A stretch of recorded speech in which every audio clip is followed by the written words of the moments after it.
Lord God, before you we come this morning to hear what you have for us.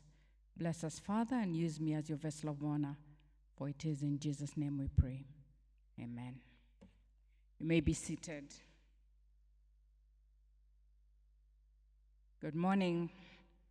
My name is Pauline Guyai. I am a lay reader at this cathedral, and I'll be bringing the homily this morning. From the readings we've just had, our topic this morning is family healing and restoration as we look at the two readings. Now, many times in the recent past when I've been to weddings, I have seen the bride and groom get two colors of sand. I don't know who else has seen that, in different vases, and then they pour them into one vase where the two colors mix, and you can no longer tell, where one color begins and where the other one ends. It is to symbolize unity, the bond in marriage, consequently, in a family. When mixed, it's impossible to separate the two sand colors back to its original colors. And this is an illustration of why healing and restoration in our families is important. Because like the two sands, when they mix, it should be something inseparable, but beautiful to look at together. Because of that family you belong to, it is a unit, like the sand in the larger vase. As two colors visible, yet each color individually there, and they cannot be separated, and those are our families. United, but separate individuals who are unique. So in our two scripture readings, the Bible gives us clear instructions as well as warnings regarding the institution of marriage. Marriage, God's way, here on earth is an illustration of God the Father's relationship with his Son, Jesus Christ, a holy, unbreakable bond, like the two sons. In the Malachi reading, God rebukes the priests of Israel for betraying their marriages and for betraying the marriage covenant God had given them. The idea of divorce in the time that Prophet Malachi was writing, and even today, divorce is breaking of God's covenant for marriage as God had instituted in the beginning. Now, Judah's priests had gone further and married women who worshipped pagan gods. They married foreign women. These women would influence them towards idolatry, which is a worship of other gods. And so the men who did this would have to be removed from God's assembly. This was a betrayal of what God had commanded the priests regarding marriage, and it met with God's disapproval. Marriage is God's holy institute, which he loves. Any sin or betrayal in marriage is a sin against something holy and a sin against God. God loves marriage as he ordained it. And he loves marriage because, I'll give you 3 reasons. It's a reflection of his relationship with us, a relationship of faithfulness from God to us and of us to God, though we are imperfect at it. Well, God is perfect in his faithfulness to us. Secondly, because of the good marriage does in society, you have family companionship, among other things. Thirdly, because of the needs it meets for men, for women, and for children. It's also conforming us to the image of his Son, Jesus Christ. Now in Malachi, the danger of intermarriage between God's people and ungodly neighbors is what God was telling the priests through Prophet Malachi, that they would be led to pagan idol worship instead of the worship of the one true God.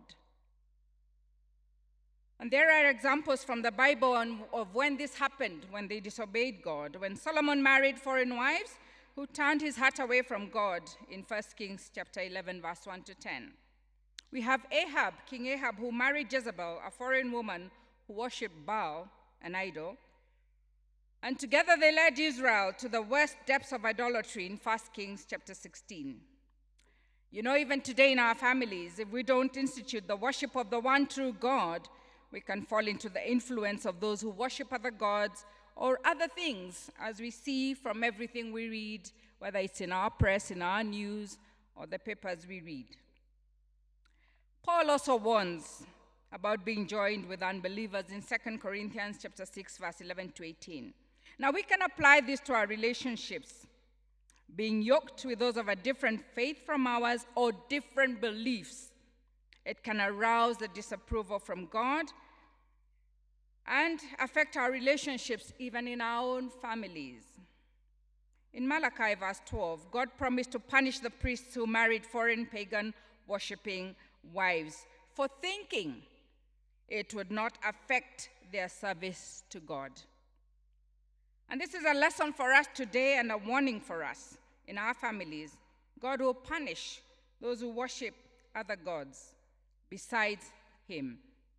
Now let's note here in Malachi, God's command against mixed marriages in Israel had nothing to do with race, but with faith and godly, idolatrous relationships.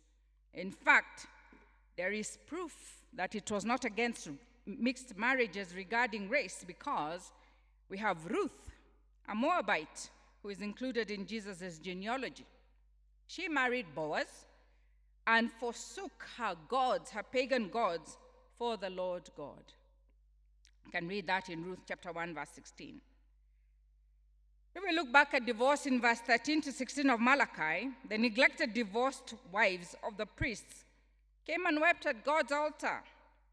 Then their priest husbands offered sacrifices at the same altar, a total offense to God. When thinking about family, remember God's purpose for family was a man, a woman, coming together to raise godly children. And therefore God hates divorce because it destroys what he loves, marriage, his holy institution.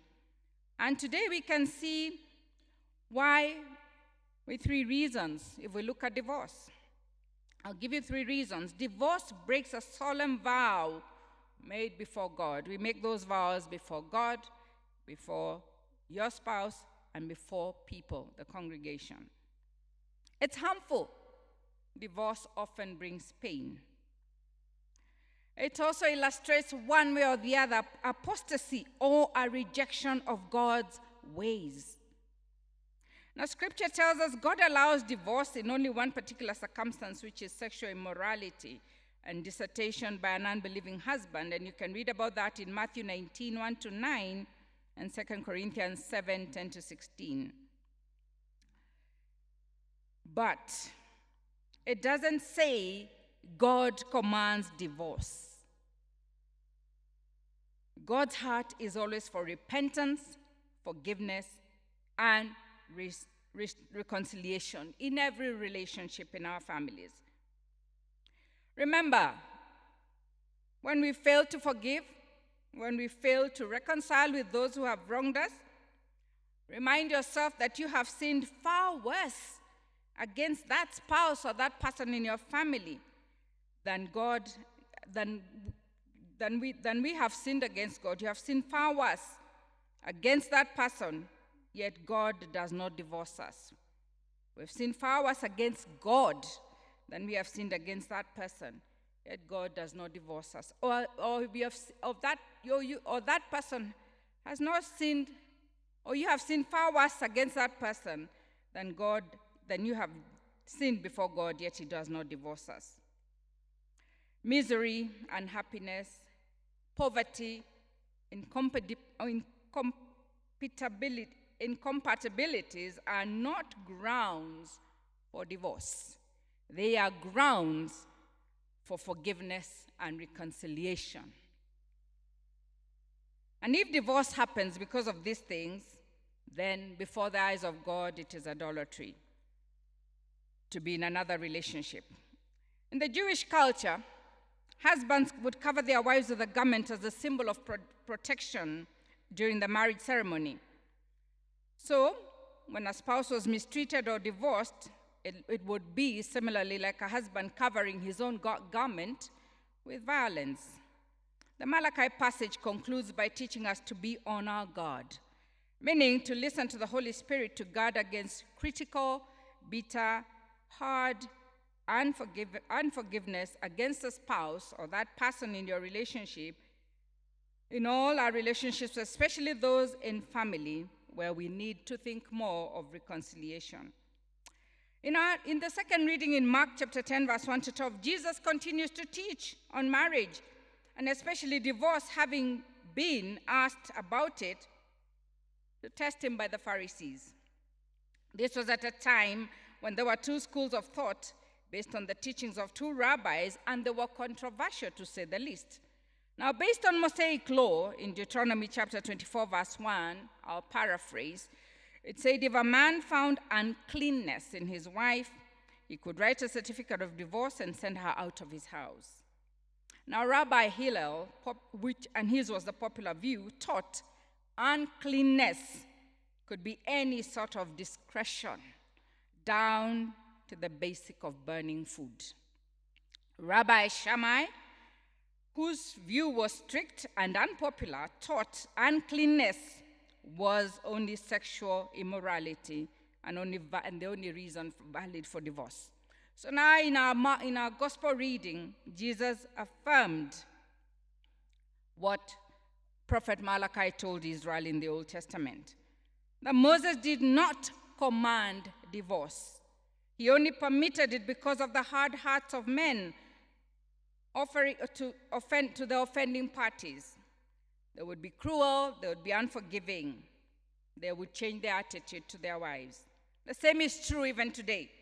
Many family relationships are broken because of the same reasons: criticism, cruelty, hard-heartedness. God's plan at the beginning, which people failed and still fail to understand, was for marriage, never divorce. Divorce should not be seen as an option. Marriage, I will put it to you, is like a mirror. It reflects what you put into it. If divorce is readily on your mind as the convenient option, then divorce is more likely. If quitting a relationship, if leaving your family, if disowning your family is what is on your mind as an option, then surely breaking your family is what will happen. God's plan, his original plan in the beginning, was he made them male and women to come together joined in marriage, an example of what relationships should be. God's plan to make man and woman was his design. God asserted ownership over marriage, just as any artist asserts ownership over their work.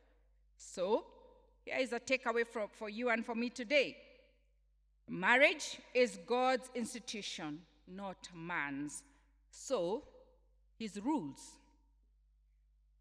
One forsakes singlehoodness, become one flesh and you're glued together. A bond stronger than even that of a parent and a child, or a blood bond.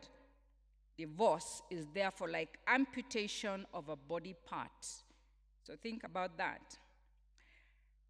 Marriage, God's way, is the best illustration of the family relationship God ordained, and that is why family relationships begin at that basic unit, the marriage unit. A bond that cannot be and should not be severed. So, in conclusion, let me leave with an illustration. As you think about your relationships, especially our families, where we need reconciliation, so much so today. Remember, it's like two animals. You know, two bulls when they are yoked together and they have to work a field and till a field. The bulls are yoked together. For them to do their work, they have to go in the same direction. I suggest that is the way we should view our family relationships and restore any brokenness by having forgiveness, love, and care of one another so that we may pull together in one direction as families. I share this in the name of the Father, the Son, and the Holy Spirit.